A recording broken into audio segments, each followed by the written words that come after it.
Hi everyone, once more welcome to my channel. This is Dr. WAN. I am here to address the questions with regards to business visa for USA, Canada, and or the UK, as I promised in the previous video. Now, I just want to do a recap of the previous video with regards to movement in your account, or call it bank statement. First of all, do not forget to open the bank statement as I said in the other video, and it should be consistent, transparent, and also convincing. When I say convincing here, I'm not saying that you go and put 50 million in your bank account as a lump sum and claim that you can go to the embassy and get a visa. No embassy will give you a visa with that amount because they know that it is fictitious. You must have paid someone to get this money. So don't even dare. You are wasting your time. Like I said, open the bank account 6 months before you apply for your visa. And within that 6 months, you make sure that you chip in money regularly. It could be weekly, it could be bi-weekly, it could be monthly. And if the one you choose, make sure the amount also is consistent. That is, and also reasonable in the sense that if you choose to put 50,000 every week, therefore it should be that same amount, or the difference should not be that alarming. For instance, you can say you put a week 50,000, the other week you put 45, or say you put 55,000. Yeah, so that changes of 10,000 is not an issue. But when you make it that you put 50,000, then the week after you put 10,000, there it becomes a whole big issue here, because you have to go through a lot of questioning in the embassy before they give you that visa. So do not do that. Don't put your situation at stake. So keep it consistent for the next 6 months. If you want to go weekly, fine. If you want to go bi-weekly, okay. Monthly, that's fine. Again, it should be that consistent amount like I said before. Now, having said that, the next step now is for you to prepare now to get a business visa. What is a business visa? First of all, you need to prove to yourself that you are a businessman, because in the embassy, they will need some paperwork, some convincing document and information before they let you go. So as a business person, there is what we call KPI. I repeat again, the document known as KPI, they will ask you in any of these embassies you go, whether you go to UK embassy or the Canadian or the American, you need to prove that you have that document. KPI stands for Key Performance Indicator. I repeat again, KPI stands for Key Performance Indicator.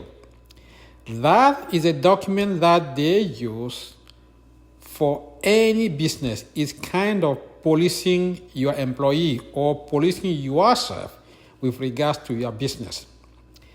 I will give you a good example how the document looks like so you don't get confused. Let's assume that you are a bricklayer. You construct houses. Fine. Now, you need to get a document to prove that you are a professional. That is, you went for a training, you did a training for some years or some months to become a professional builder. Now, that attestation or that document now enables you to open your enterprise or your construction company. When you open this construction company, it should be a registered company. It could be anywhere in any country in the world, but it should be registered, because at the embassy, they will ask you that document. When you register this company, there should be a date, and you start from that date and running this business. So the embassy will want to see that document and then ask a question based on that document. From when that company was created, what have you done up to today? That's a typical question that they will ask you. And also, how does that company operate on a daily basis? For instance, you go to work at 8 o'clock and finish at 6 p.m. What do you do from that 8 a.m. to 6 p.m.? That's what we call KPI. So you need to explain in some documentation, some spreadsheet, that you bought 10 bags of cement to construct a house. So you were building this house from 8 in the morning to 6 p.m. for 3 months. In 3 months, this is what you did to put up that building. And you put some figures there also, the cost of it. For instance, your 1 hourly job, how much do you pay your employee? All those things put together is called KPI. I will give another example. Take, for instance, you are running a school as a school proprietor. Great.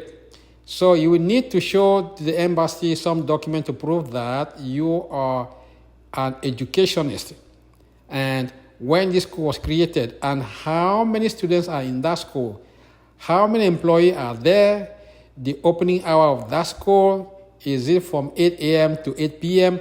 All those things have to be documented in a document, in a spreadsheet. And for how many years has that business been operating? So that's what we call KPI. Another example could be, say, you are a real estate agent. Same thing also, you need to have a license to operate as a real estate agent. Then another example could be, say, you own a hospital, you are a medical doctor, for instance. You need to also prove who you are by bringing a KPI, how you run your business. For those who still find it hard, I can give a lawyer who could assist you in building up your file. Because the more solid and convincing your file is, the easier for you to get your visa. So do not rush to the embassy thinking that, oh, you have a company called XYZ without having that KPI document. No. So feel free to contact me. I can help you build the KPI document. That KPI document is the key for you to get your visa to travel to the UK, to travel to Canada, to travel to America. I have an experience and I know what the embassy will ask you as a business person, so don't miss that opportunity. Get to me and I will guide you on how to build a KPI document. KPI stands for Key Performance Indicator. So those are what you need. Then,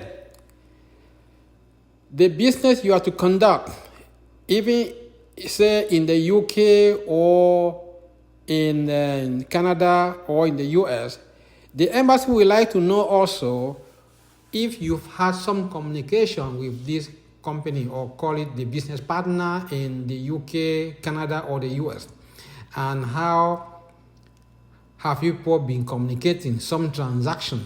They will need to see it. So make sure that you get this paperwork also done, or call it by email, you print them with you, and then you now prepare to go for a visa interview, because visa interview is another process also. I'm going to make a video for a typical business visa interview. How it looks like, what question do they usually ask.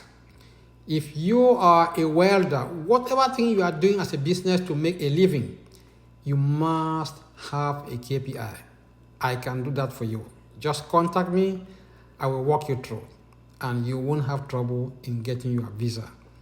Once more, thank you for listening. I am Dr. WAN, and I'm here to help you. like my channel, share this information with your loved ones and any other business person or students who are interested in moving to Canada, UK, and the US. Thank you so much and have a wonderful evening. Ciao.